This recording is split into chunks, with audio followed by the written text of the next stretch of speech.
16세기 일본 열도는 피로 물들었습니다. 하극상이 일상이 되고 어제의 동지가 오늘의 적이 되는 전국시대. 이 혼란을 잠재우고 천하통일을 외친 패왕 오다 노부나가, 그의 거대한 그림자 아래 전혀 다른 두 개의 운명이 자라고 있었습니다. 하나는 집신을 품에 안고 주군의 마음을 얻은 미천한 출신의 천재 도요토미 히데요시, 또 하나는 어린 시절을 인질로 보내며 인내를 뼈에 새긴 명문가의 후예 도쿠가와 이에야스. 물과 기름 같았던 두 사람. 운명은 1582년 6월 21일 혼노지의 붉은 불꽃 속에서 그들을 시험대에 올립니다. 히데요시는 속도 그 자체였습니다. 천한 신분에서 벗어나기 위해 그는 누구보다 빨리 움직여야 했습니다. 전장에서의 기발한 전술, 축성, 그리고 주군이 원하는 것을 미리 파악하는 눈치. 노부나가는 그를 원숭이라 부르며 곁에 두었습니다. 반면 이에야스는 무거움이었습니다. 강대국 사이에 낀 약소 영주의 서름. 그는 살아남기 위해 참고 또 참았습니다. 노부나가의 무리한 요구에도 묵묵히 고개를 숙이며 때를 기다렸습니다. 사람들은 그를 속을 알 수 없는 너구리라 불렀습니다. 1582년 운명의 날이 밝았습니다. 교토 혼노지. 천하통일을 눈앞에 둔 오다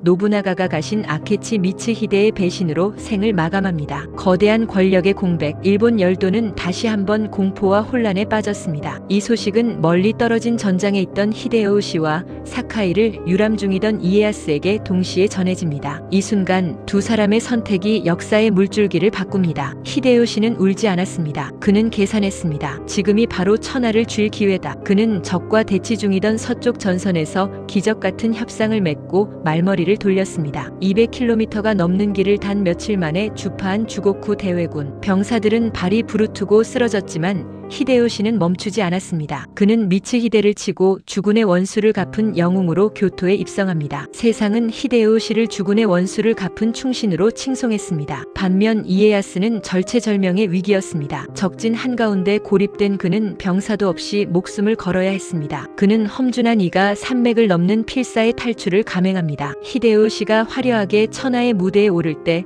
이에야스는 흑투성이가 되어 고향으로 돌아가고 있었습니다. 그는 자신의 영지에서 조용히 숨을 골랐습니다. 아직은 때가 아니다. 혼노지의 변은 히데요시에게는 날개를, 이에야스에게는 칩거를 안겨주었습니다. 화려하게 비상하는 용이 된 히데요시, 그리고 땅속 깊이 뿌리를 내리는 거목이 된 이에야스. 하지만 달이 차면 기우는 법. 히데요시의 눈부신 속도는 머지않아 제국을 위태롭게 만듭니다. 2부 지는 해와 뜨는 달에서 계속됩니다.